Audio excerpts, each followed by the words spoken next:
पश्चिम बंगाल से बड़ी खबर आ रही है। बांकुरा में ईवीएम को लेकर तृणमूल कांग्रेस ने सवाल उठाए हैं। तृणमूल कांग्रेस ने कहा है कि 5 ईवीएम में बीजेपी के टैग मिले। टीएमसी ने बूथ नंबर के साथ तस्वीर भी शेयर की है और बीजेपी के टैग वाली ईवीएम मशीनों की जांच हो, ये तृणमूल कांग्रेस ने मांग की है। टीएमसी ने मांग की है। बीजेपी टैग की जांच की मांग की गई है। ये जो आप मशीन देख रहे हैं, ईवीएम मशीन में बीजेपी का टैग लगा हुआ है और यही तस्वीर शेयर की गई तृणमूल कांग्रेस की तरफ से।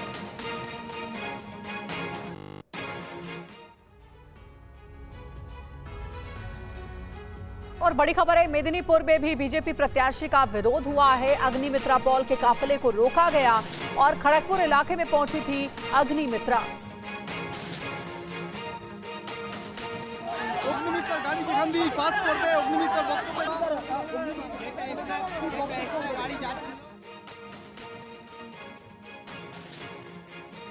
छठे चरण पश्चिम बंगाल की 8 सीटों पर मतदान जारी है, लेकिन इसके साथ ही हिंसा और सियासी संग्राम का सिलसिला भी नहीं थम रहा। तस्वीरें पश्चिम बंगाल के केशपुर की हैं, जहां टीएमसी कार्यकर्ताओं पर आरोप है कि उन्होंने घाटोल लोकसभा सीट से बीजेपी उम्मीदवार हिरणमय चटर्जी का कारवां रोक दिया और उन्हें आगे नहीं बढ़ने दिया।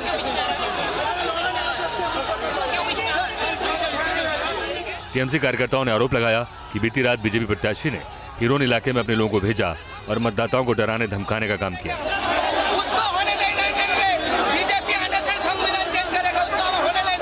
कुर्मी जो खाना खा रहे थे उसको मार के गया मिलिट्री फोर्स।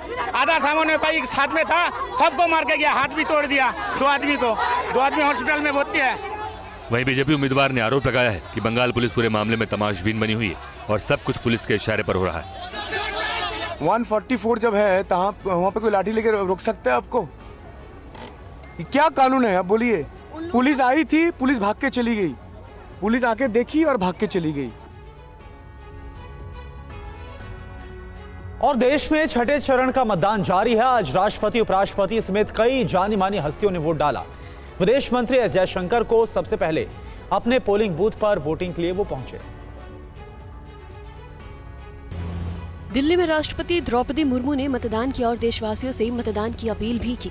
उपराष्ट्रपति जगदीप धनखड़ ने भी दिल्ली के नॉर्थ एवेन्यू में अपना वोट डाला। विदेश मंत्री एस जयशंकर अपनी पत्नी के साथ दिल्ली के शाहजहां रोड आदर्श विद्यालय में वोट डालने पहुंचे और उन्हें पोलिंग बूथ पर पहले पुरुष मतदाता के सर्टिफिकेट से सम्मानित भी किया गया। मुझे पूरा विश्वास है कि एक बार और भारत की जनता जो है विकसित भारत को अपनी वोट देगी, अब मोदी सरकार को वोट देगी। केंद्रीय मंत्री हरदीप पुरी ने दिल्ली के मोती नगर में वोट डाला और देश के विकास के लिए जनता से मतदान की अपील की। उन्होंने दिल्ली की सभी सीटों पर बीजेपी की जीत का दावा भी किया। दिल्ली के निर्माण विहार में सोनिया गांधी राहुल गांधी के साथ वोट डालने पहुंची, तो वहीं प्रियंका गांधी ने दिल्ली के लोधी रोड में वोट डाला। बाहर आए, वोट करें, बदलाव लाएं। दिल्ली के सीएम केजरीवाल ने मतदान किया और लोगों से लोकतंत्र और संविधान को मजबूत करने के लिए मतदान की अपील की। क्रिकेटर गौतम गंभीर ने भी दिल्ली के राजेंद्र नगर में मतदान किया, तो दिल्ली बीजेपी के प्रदेश अध्यक्ष वीरेंद्र सचदेवा ने परिवार के साथ मयूर विहार में वोट डाला। दिल्ली की सभी 7 लोकसभा सीटों पर आज वोटिंग हो रही है। दिल्ली में किन किन दिग्गजों की किस्मत दांव पर लगी है, इस रिपोर्ट में देखिए। नई दिल्ली से बीजेपी प्रत्याशी बांसुरी स्वराज ने अपने पिता के साथ जाकर मतदान किया।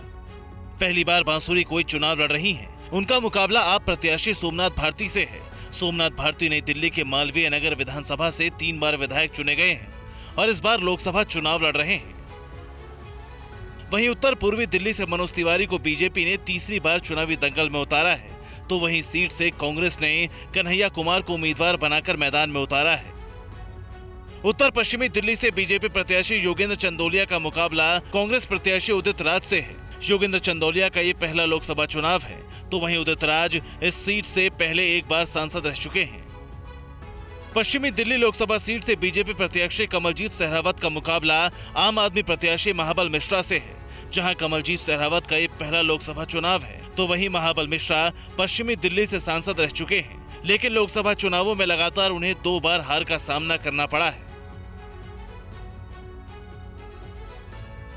और दिल्ली के सिविल लाइंस में वोट डालने पहुंचे दिल्ली के मुख्यमंत्री अरविंद केजरीवाल ने क्या कुछ कहा, आइए आपको सुनाते हैं।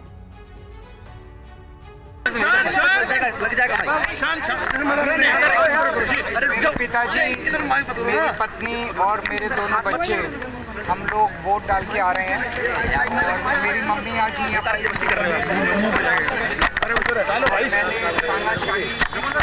महंगाई के खिलाफ और मैं जनता से, सभी लोगों से, वोटर से अपील करना चाहता हूँ कि गर्मी बहुत है, फिर भी घर में ना बैठें, वोट जरूर डालें, अपने मत का अधिकार जरूर इस्तेमाल करें और तानाशाही के खिलाफ सब लोग क्या कहेंगे? दिल्ली के माहौल क्या है? क्या कहेंगे दिल्ली के माहौल?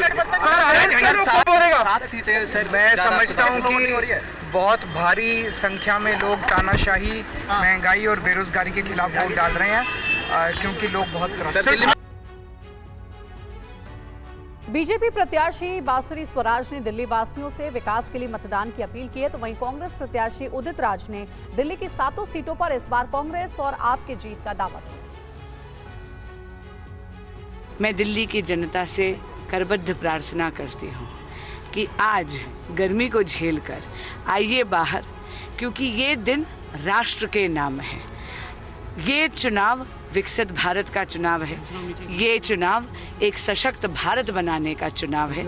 आइए और सबका साथ, सबका विकास, सबका विश्वास और सबका प्रयास, इस मूल मंत्र को आत्मसात कर एक प्रगतिशील भारत, एक विकसित भारत, एक सशक्त भारत के निर्माण के लिए अपना मतदान करिए। आम आदमी पार्टी और कांग्रेस का गठबंधन है, ये सभी जानते हैं। उसके हिसाब से मैं बता सकता हूं कि 5 लाख वोटों से ज़्यादा जीत मेरी होने जा रही है और इस बार दिल्ली फिर से रिवर्स करेगा। 14 और 19 जैसा नहीं, 7 की 7 सीटें इस बार आम आदमी पार्टी और कांग्रेस दिल्ली की जीतने जा रहे हैं। आम आदमी पार्टी ने आरोप लगाया है कि दिल्ली में स्लो वोटिंग की साजिश को रचा गया। आप नेता आतिशी ने एलजी पर धीमी वोटिंग की साजिश का आरोप लगाया, जिसका एलजी ने क्या जवाब दिया, ये आप देखिए। दिल्ली के तुर्कमान गेट इलाके में लोगों ने 2 घंटे तक ईवीएम खराब रहने की शिकायत की। इस बीच आप नेता आतिशी ने आरोप लगाया कि एलजी के इशारे पर उन इलाकों में जानबूझकर धीमा मतदान कराया गया जहां इंडिया गठबंधन की स्थिति मजबूत है। देखिए, हमें आधिकारिक सूचना मिली है कि कल शाम को एलजी साहब ने एक मीटिंग बुलाई थी, दिल्ली पुलिस के अधिकारियों के साथ मीटिंग बुलाई थी और दिल्ली पुलिस को ये इंस्ट्रक्शंस दी गई थी कि जो जो एरियाज इंडिया गठबंधन के स्ट्रॉन्ग होल्ड हैं, उन सभी एरियाज में वोटिंग को स्लो कराया जाए, बैरिकेड्स को दूर लगाया जाए, बार बार वोटर्स की चेकिंग कराई जाए। अगर ऐसा होता है तो ये फ्री एंड फेयर इलेक्शंस का उल्लंघन होगा। आतिशी के आरोप पर दिल्ली के एलजी विनय कुमार सक्सेना ने कहा कि आम आदमी पार्टी वोटर्स को गुमराह करने की कोशिश कर रही है। उन्होंने सोशल मीडिया में लिखा, आदत ही बना ली है आपने तो केजरीवाल साहब, जिस हाल में रहना बस रोते हुए रहना। मैंने आपके मंत्री द्वारा एक संवैधानिक अधिकार के खिलाफ दिए गए अनुचित और झूठे बयान पर कड़ा रुख अपनाया है। ये अनुचित, अस्वीकार्य और ये आमतौर पर बेतुके मनगढ़ंत दावे, वोटरों को गुमराह करके लोकतंत्र को नष्ट करने की जानबूझकर की गई योजना है। कड़ी कार्रवाई की जाएगी। दिल्ली की चांदनी चौक सीट पर बीजेपी और कांग्रेस के बीच कड़ी टक्कर है। दोनों उम्मीदवार अपनी अपनी जीत का दावा कर रहे हैं। अच्छा चुनाव है, इंडिया अलायंस की 7 सीटें जीतेंगी। आप पहले भी 3 बार सांसद रहे हैं, लेकिन पिछली 2 बार से बीजेपी यहाँ पर रही है, किस तरीके से? झूठ बोल के रही है। उन्होंने कहा 15 करोड़ रोजगार देंगे। पूछो उनसे कहाँ है वो रोजगार, क्या दिया आपने? बच्चों का भविष्य खतरे में घेर दिया, ये दिया आपने उनको। तो इसलिए इस बार सर गठबंधन हो रहा है इंडिया अलायंस का, कितना देखते हैं कि आपकी सातों जेपी अगर पुराने हैं, अब जमाना नया है, लोग नए की तरफ देख रहे हैं। जेपी अग्रवाल जी 35 साल पहले चांदनी चौक छोड़ करके चले गए और 25 साल से चांदनी चौक के किसी भी मुद्दे पर अग्रवाल जी कभी भी दिखाई नहीं दिए। तो जनता इस बात को अच्छी तरीके से समझती है। जनता ने मन बना लिया है, निर्णय कर लिया है। आज मतदान है, 4 जून को ये सारा सामने आएगा। व्यापारी कभी भी अपनी जबान को झूठी नहीं होने देता। तो मेरा संकल्प है, मैं एक वचन जो मैंने दिया है मैं उसको पूरा करूंगा। और दिल्ली किस मुद्दे पर वोट कर रही है, मतदान कर रही है, इसे जानने के लिए हमारे संवाददाता पुनीत शर्मा चांदनी चौक इलाके में पहुंचे। सुनिए जनता क्या कह रही है। ये जो दिल्ली गेट का इलाका है, मुस्लिम बहुल इलाका, आप देखेंगे तमाम जो मुस्लिम भाई है वो यहाँ पर वोट डालने आए हैं। सभी लोग यहाँ पर वोट डालने आ रहे हैं। अब बातचीत करते हैं। चाचा ये बताइए कि किन मुद्दों को ध्यान में रख के वोट कर रहे हैं आप? भाई एक तो रोजगार बहुत नहीं है यहाँ पर, कुछ भी महंगाई इतनी हो रही है बहुत ज़्यादा। अब क्या करें, इसकी वजह से वोट गिरने में कोई नई सरकार आकर सुधार आए। नई सरकार चाहते हैं, नई सरकार चाहते हैं, नई सरकार चाहते हैं। आप बताइए चाचा, किन मुद्दों को दिमाग में रखकर सरकार चाहते हैं? नई सरकार चाहते हैं। नई सरकार, क्या क्या मुद्दे हैं आपके जिसलिए नई सरकार आए तो क्या करें? अरे महंगाई हो रही है भाई, परेशान है बहुत ज़्यादा, गरीब आदमी है। ठीक है, और देखेंगे आप जो तमाम महिलाएं हैं, मुस्लिम महिलाएं हैं, वो लोग भी यहाँ वोट करने के लिए आई हैं, उन लोगों से भी बातचीत करते हैं। मैडम ये बताइए, किन मुद्दों को दिमाग में रख के वोट कर रही हैं आप इस बार? अभी तो वोट की मशीन ही खराब पड़ी हुई है, अंदर सुबह से खड़े हुए। का फायदा उसी में वोट देंगे जिसमें पब्लिक का फायदा हो। क्या फिर भी आप किन चीजों को दिमाग में रखती हैं? विकास हो, महिला सुरक्षा हो, क्या? महिला सुरक्षा हो सबसे पहले, बस यही समझते हैं। इधर कांग्रेस सांसद प्रमोद तिवारी ने वोट डालने के बाद दावा किया है कि 5 जून को इंडिया गठबंधन की सरकार केंद्र में बनने जा रही है। तो आप सांसद संजय सिंह ने कहा, ये लोकतंत्र को बचाने का चुनाव है। 5वें चरण तक हम 270 के आसपास मंडरा रहे थे। 240 भी हो सकता है, 50 भी हो सकता था, लेकिन ये 6ठे चरण के बाद भारतीय जनता पार्टी सत्ता की दौड़ से बाहर हो गई। इस बार हमारे यहाँ 300 के ऊपर एक स्थिर और अस्थायी सरकार इंडिया के नेतृत्व में बनेगी। 4 का सूरज निकलेगा भारतीय जनता पार्टी के राज में, और जब 4 का सूरज अस्त होगा तो उसी के साथ भाजपा साम्राज्य का भी अंत हो जाएगा। आइए वोट कीजिए, अच्छे स्कूल के लिए, अच्छे अस्पताल के लिए, अच्छे नेताओं के चुनाव के लिए, बिजली फ्री, पानी फ्री के लिए, बुजुर्गों की तीर्थ यात्रा के लिए, माताओं बहनों के लिए बस की फ्री यात्रा के लिए, महंगाई कम करने के लिए, रोजगार के लिए। अपने मुद्दों पर वोट कीजिए, नकली मुद्दों पर ध्यान मत दीजिए, और तानाशाही का अंत करने, संविधान को बचाने और लोकतंत्र को बचाने के लिए वोट कीजिए। और वहीं यूपी के आजमगढ़ सीट में भी आज वोटिंग हो रही है। हमारे संवाददाता कुमार कुंदन ने लोगों से बात की।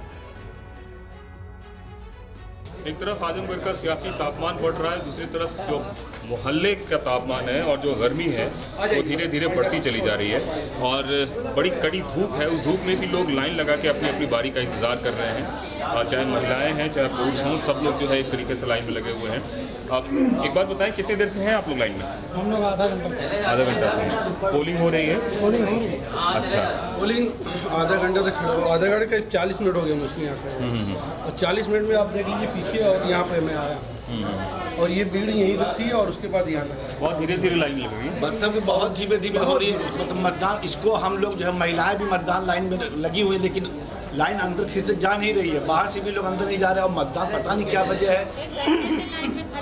1 घंटे से लाइन में खड़े हैं, और इतनी गर्मी है, कैसे रहेंगे? अगर कुछ हो गया तो इंतजाम वगैरह कोई पानी वगैरह का किसी ने कुछ नहीं किया? तो नहीं रहा है पानी वगैरह, अगर होता तो देते ना, लाइन में खड़े हैं तो कब से। चलिए ठीक है। आजमगढ़ सीट पर बीजेपी और समाजवादी पार्टी के बीच कड़ा मुकाबला है। बीजेपी प्रत्याशी दिनेश लाल यादव निरहुआ से TV9 संवाददाता ने खास बातचीत की। हमारे प्रधानमंत्री जी कहते हैं कि निरहुआ, आप सांसद हैं, आपको आजमगढ़ की जनता के बीच रहना है, उनकी बात सुनना है, काम करना है, और अगर टाइम नहीं है तो कुर्सी खाली करो। ये समय आ गया, और ये लोगों के पास टाइम नहीं है। ये जीते तो भी भाग जाते हैं, हारे तो भी भाग जाते हैं, आजमगढ़ में नजर नहीं आते हैं। इसलिए आपने अपना आशियाना यहीं बना लिया? यहीं बना लिया, और मैं यहीं शूटिंग करता हूँ, अपना भी काम करता हूँ, जनता का भी काम करता हूँ, और 1.5 साल में यहाँ 22 फिल्में शूट हुई है। पूरे आजमगढ़ को मैंने फिल्म सिटी बना दिया है, और आजमगढ़ के लोग, जिनको ये लोग पहले भी भरमा रहे थे कि अरे वो हीरो है, जीत के भाग जाएगा, तो जब हम जीते हैं और यहीं रह के काम किए तो आजमगढ़ ने देखा कि अरे हम यहाँ शूटिंग भी देखते हैं, जाके सेल्फी भी लेते हैं, अपना पत्र भी पकड़ा देते हैं कि हमारे गांव की सड़क बना दो, वो भी बन गया। तो 15 महीने में आजमगढ़ को जितना चमकाया गया है, ये प्रधानमंत्री नरेंद्र मोदी जी की देन है, योगी आदित्यनाथ जी की देन है। और आजमगढ़ से निरुआ का मुकाबला समाजवादी पार्टी के उम्मीदवार धर्मेंद्र यादव से है। सुनिए उनका क्या कहना है। हमारे साथ धर्मेंद्र यादव जी मौजूद हैं। सर, सियासी पारा आजमगढ़ का दिख रहा है, बहुत ज्यादा है, धूप भी ज्यादा है। किस तरह के और बड़े मुद्दे हैं जिसके आधार पर आपको लगता है कि ये सब कुछ? संविधान बचाने का, देश लोकतंत्र बचाने का, देश को बचाने का, आरक्षण बचाने को, जाति जनगणना कराने को, हम लोग सरकारी कर्मचारियों को पेंशन दिलाने का। तो ये तमाम मुद्दे हैं जिन मुद्दों पर इस चुनाव हो रहा है। किसानों के कर्ज माफी का सवाल है, नौजवानों को रोजगार का सवाल है, अग्निवीर की स्कीम को खत्म करने का सवाल है। इन योजनाओं पर हम लोग चुनाव लड़ रहे हैं। आपको वो रणछोड़ दास कह रहे हैं कि समाजवादी पार्टी का कोई भी आता है इलाका छोड़ के चला जाता है। अच्छी बात है, भगवान कृष्ण वाला नाम देने। हाँ, कह रहे हैं कि वो जीते भी हारे भी तब भी लाके छोड़ के चले जाते हैं। अच्छी बात है, वो साबित कर रहे हैं हम लोग सच्चे भगवान कृष्ण के खानदानी में। और कह रहे हैं कि जब हारे उसके बाद कभी दिखे नहीं इलाके में। मैंने कहा ना, भगवान कृष्ण के खानदानी होने का वो सबूत दे रहे हैं। धन्यवाद। एक आखिरी सवाल, विरासत बचाने की जुगाड़ है या विकास को आगे ले जाने की कवायद? विरासत तो बचेगी, विकास भी होगा ही होगा। लोकतंत्र और संविधान सबसे पहले बचेगा। जम्मू कश्मीर की आज एक सीट पर वोटिंग हो रही है। यह है अनंतनाग राजौरी लोकसभा सीट, जहां से पीडीपी प्रत्याशी महबूबा मुफ्ती और नेशनल कॉन्फ्रेंस के मियां अल्ताफ के बीच मुख्य मुकाबला है। तस्वीरें अनंतनाग की हैं, जहां पीडीपी कार्यकर्ताओं को थाने में बंद किए जाने का आरोप लगाते हुए महबूबा मुफ्ती धरने पर बैठ गई हैं। उन्होंने ईवीएम मशीनों में भी खराबी का आरोप लगाया है। पीडीपी के वर्कर्स को बंद किया जा रहा है, थानों में उनको बंद किया जा रहा है बिना किसी वजह के।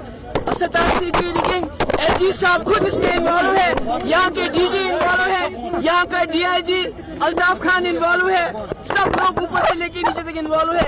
87 की तरह यहाँ रिगिंग करना चाहते हैं। और कल रात से इन्होंने पीडीपी के तमाम एजेंट्स को बंद करके रखा है थानों में। जो मजिस्ट्रेट है, जिला मजिस्ट्रेट, वो बात कर रही है, महबूबा जी को समझाने की कोशिश कर रही है। आप मुझे अरेस्ट कर लो, मुझे भी अरेस्ट कर लो, मुझे भी बंद करो। और क्या करना चाहते हैं? और क्या करेंगे? आप वोटर हैं, आप अपना वोट, ये जो बंद है वो वोटर नहीं है। मैम, आप अपनी एक्सरसाइज कर सकते हैं। जो अंदर बंद है वो कहाँ वोट डालेंगे? जो थाने में बंद है वो कहाँ वोट डालेंगे? मैम, रिक्वेस्ट है, आप जो दयालगाह में बंद है, अनंतनाग में बंद है, अशोका में, आप सुनते नहीं। अनंतनाग राजौरी में कुल 20 उम्मीदवार चुनावी दंगल में हैं। अनंतनाग में विरोध प्रदर्शन कर रही महबूबा मुफ्ती ने कुछ देर के बाद धरना खत्म कर दिया और उसके बाद मतदान भी किया। अपनी पार्टी के कार्यकर्ताओं को हिरासत में लिए जाने का आरोप लगाते हुए धरने पर बैठी महबूबा ने कहा कि उनके कार्यकर्ताओं को पुलिस ने छोड़ दिया है, इसलिए धरना खत्म कर दिया। इसके बाद उन्होंने मतदान किया।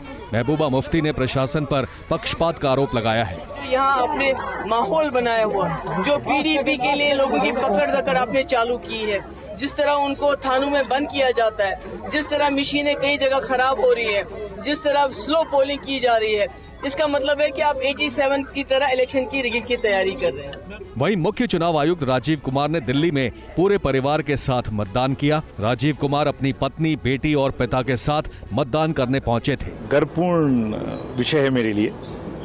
जब पहली बार मैंने वोट डाला था तो फादर के साथ गया था, तो सब फैमिली में 3 जनरेशन में वोट हम लोग एक साथ डाले आज। ये बड़ा मेरे लिए गर्व का विषय है और हर वोटर को पूरे कंट्री में जरूर वोट डालना चाहिए। प्रियंका गांधी के पति रॉबर्ट वाड्रा ने भी दिल्ली में वोट डाले और सबसे मतदान की अपील की। जम्मू कश्मीर में वोटिंग को लेकर जनता में भारी उत्साह देखने को मिला। महिलाओं ने आज हो रही वोटिंग में बढ़ चढ़कर हिस्सा लिया। देखिए TV9 संवाददाता अंकित भट्ट की ये रिपोर्ट। महिलाओं और फर्स्ट टाइम वोटर जो है वो खास तौर पे बढ़ चढ़कर यहाँ पर हिस्सा लेता हुआ नजर आ रहा है। ये देखिए किस तरीके से जो महिलाओं की लंबी लंबी कतारें जो है वो यहाँ पर देखने को मिल रही है। पहली बार वोट कर रहे हैं आप, क्या रोजगार, विकास, पार्टी या फिर कैंडिडेट को देखते हुए वोट करेंगे? रोजगार, अनएम्प्लॉयमेंट बहुत ज़्यादा है यहाँ पे, तो इस वजह से करप्शन भी है। विकास हुआ, डेवलपमेंट हुई है, रोड्स बन रही है, लेकिन अभी भी करप्शन भी है और अनएम्प्लॉयमेंट बहुत ज़्यादा है। अपने लोगों से अपील करेंगे कि घर से बाहर निकले, वोट करें आज? ये सर, ये तो हमारा बेसिक राइट है कि वोट तो हमें करना चाहिए, चेंजेस लानी चाहिए। बेरोजगारी तो बहुत है, सबसे बड़ा मुद्दा तो यही है, क्योंकि बच्चे आजकल पढ़ लिख के तो उनको नौकरियां तो मिल नहीं रही है। पार्लियामेंट सीट पर सुबह से ही लंबी लंबी कतारें लगी हैं। मैं जम्मू कश्मीर की जनता को बधाई देता हूं कि उन्होंने भारतीय लोकतंत्र के इस पर्व में विश्वास जताया है और बम्पर वोटिंग हो रही है। और बिहार के बाहुबली नेता रहे शहाबुद्दीन की पत्नी हिना शहाब के निर्दलीय मैदान में उतरने से बिहार की सीवान सीट पर इस बार मुकाबला त्रिकोणीय हो गया है। टीवी 9 संवाददाता रूपेश कुमार ने उनसे बातचीत की है। हिना जी, ये पहली बार होगा जब आप मरहूम मोहम्मद शहाबुद्दीन के बगैर और राजद के बगैर चुनाव मैदान में हैं। राजद मेरा सिवान था और सिवान शहाबुद्दीन साहब का था और मैं शहाबुद्दीन साहब की अर्धांगिनी हूँ। सिवान हमारा है, सिवान हमारा परिवार है, मैंने कहा है, और सिवान परिवार के लिए मैंने सेवा का जो सोचा है वो मैं सेवा करूँगी। क्या उम्मीदें लग रही हैं, क्योंकि यहाँ पर दलीय उम्मीदवार हैं और बिहारी चौधरी हैं जो यहाँ के विधायक हैं, दूसरी तरफ एनडीए को देखा है, इस बार निर्दल को देखेंगे। इस बार निर्दल को देखेंगे। क्या लगता है कि जो नारा है जात धर्म इससे ऊपर उठे हुए हैं? बिल्कुल, ना जाति ना धर्म, सबसे ऊपर उठकर सारे समाज के लोगों ने ठाना है सिवान की बेटी को जिताना है। तो आपको किस बात की उम्मीद है? मतलब आपको अपने नाम या जो जात पात से लोग ऊपर उठे हैं उसका, या मोहम्मद शहाबुद्दीन के बाहुबल का, जो एक बाहुबली की छवि थी? बाहुबल का नहीं था, विकास पुरुष आप कहिए, बाहुबल नहीं कहिए। उनके विकास का बाहुबल अगर कहेंगे तो विकास अछूता रह जाएगा। हरियाणा के रोहतक से कांग्रेस उम्मीदवार दीपेंद्र हुड्डा ने प्रदेश में उनकी पार्टी इस बार सभी 10 सीटें जीतेगी, ये कहा है। उनसे बात की हमारे संवाददाता कुमार विक्रांत ने। हुड्डा साहब, बीजेपी कह रही है अब की बार 400 पार, हरियाणा की 10 सीटें। भाजपा तो कुछ भी कह सकती है। हरियाणा में पिछले विधानसभा में भाजपा का नारा था अब की बार 75 पार, लुढ़क गए, 40 पे रुक गए। उसके बाद दुष्यंत चौटाला की सीढ़ी से सहारे से सरकार बनाने का काम किया। अगर उसी रेशो में अगर लुढ़क गए यहाँ 400 पार, जो 75 पार का नारा लुढ़का था, तो ये 212 सीट आ जाएंगी इनकी उसी रेशो में। खैर, हरियाणा के अंदर बड़े बहुमत के साथ ना सिर्फ रोहतक लोकसभा सीट कांग्रेस की झोली में जारी है, हमें पूरा विश्वास है, लोगों का आशीर्वाद मिल रहा है। मोदी फैक्टर, हर सीट पर मोदी जी का चेहरा, तो नरेंद्र मोदी कितना बड़ा फैक्टर है हरियाणा में? देखिए, हरियाणा की जनता ने बदलाव का मन बना लिया है। देश के संविधान को बचाने के लिए, लोकतंत्र को बचाने के लिए और हरियाणा के उज्जवल भविष्य के लिए हरियाणा के लोग बदलाव के मन से आज मतदान कर रहे हैं। मुद्दे क्या हैं? क्योंकि वो बार बार कह रहे हैं कि आप लोग तो पता नहीं क्या मंगलसूत्र भी मुसलमानों को दे देंगे, महिलाओं का भैंसे भी मुसलमानों को दे देंगे, अरे आरक्षण भी ओबीसी का काट के मुसलमानों को दे देंगे। ये भी एक मुद्दा है कि एक झूठ की भी एक सीमा होती है, ये भी एक मुद्दा है।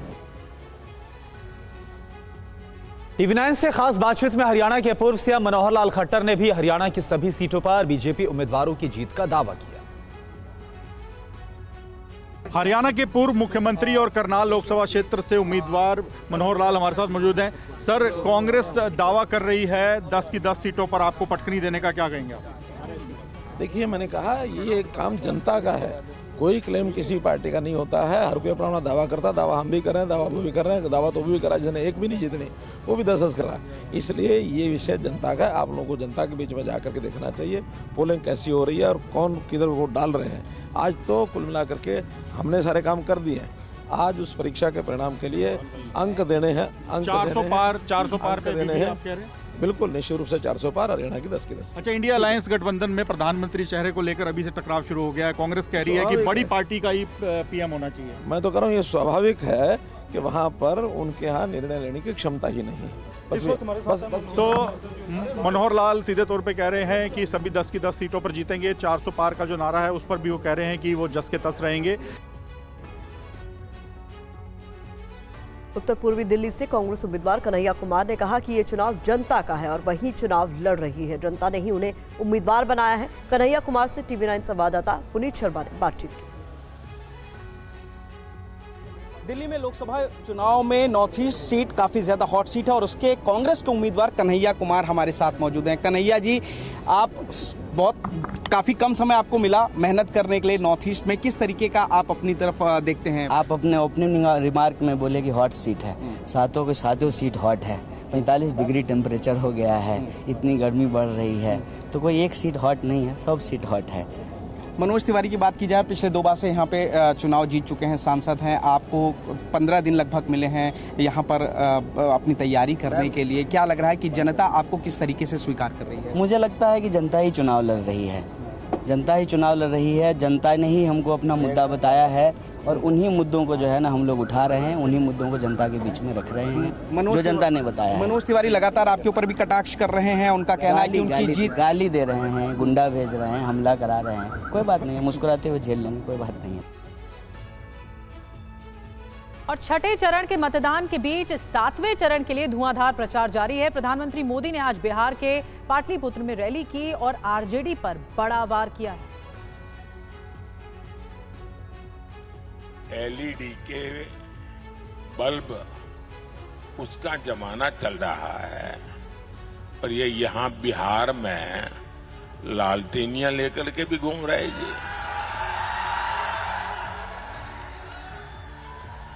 और एक ऐसी लालटेनियां है जो सिर्फ एक ही घर में रोशनी करता है, एक ही घर में रोशनी की है।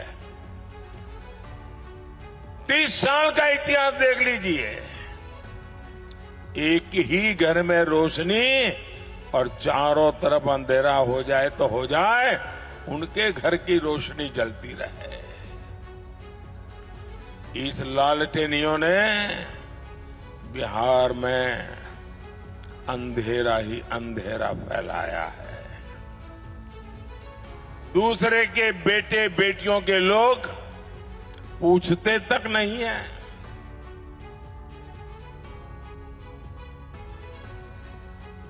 पाटलिपुत्र की रैली में पीएम मोदी ने एक बार फिर से विपक्ष के पीएम चेहरे पर सवाल उठाया है। आपको सुनाते हैं प्रधानमंत्री नरेंद्र मोदी ने क्या कहा। क्या होगा इस देश का?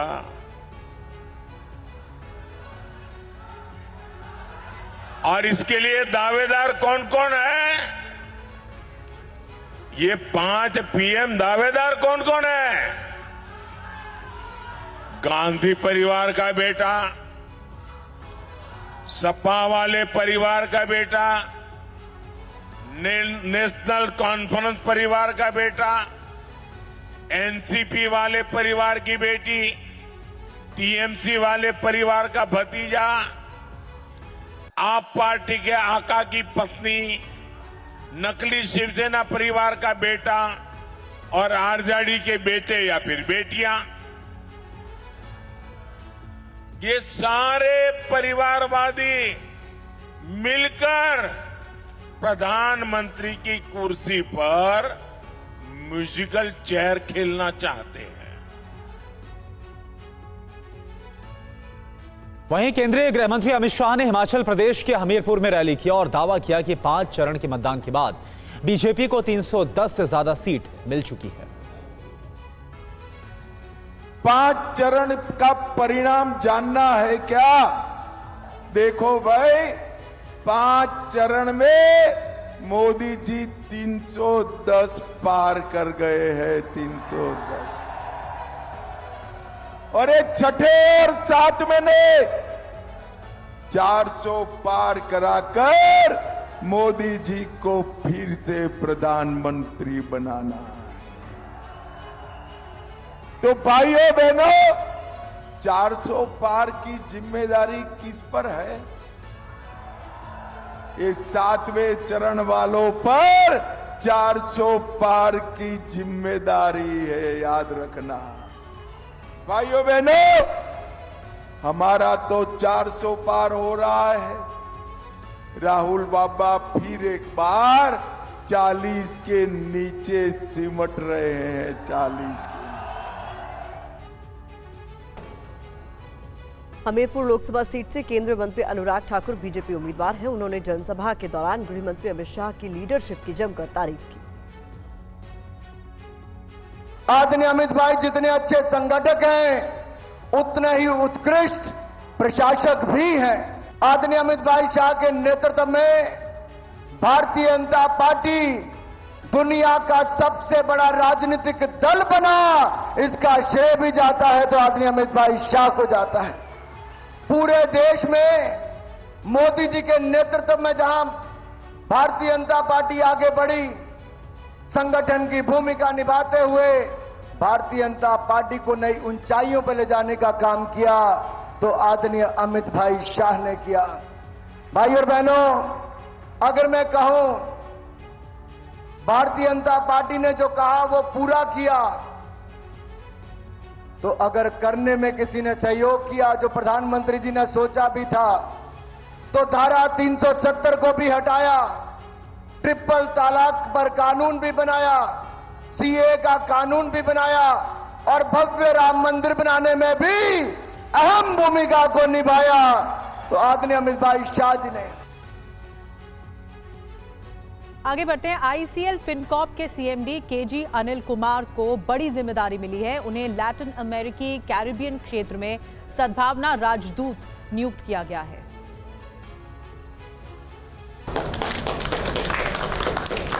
लैटिन अमेरिकी कैरिबियन व्यापार परिषद ने केजी अनिल कुमार को लैटिन अमेरिकी कैरिबियन क्षेत्र के लिए सद्भावना राजदूत नियुक्त किया है। उनकी नियुक्ति से पूरे लैटिन अमेरिकी कैरिबियन क्षेत्र में उत्साह है। केजी अनिल कुमार ने कहा है कि वो क्षेत्र में व्यापार बढ़ोतरी, पर्यटन के माध्यम से पारस्परिक लाभ और अन्य सुविधाएं बढ़ाने के लिए खास प्रयास करेंगे। As a goodwill ambassador, my aim is to create more trade opportunities between India and Middle East with Latin American countries and vice versa. I will focus on fostering collaboration. I will explore opportunity in tourism to help more cultural change and understanding. Bharat सरकार ने KG Anil Kumar के प्रयासों का समर्थन किया है।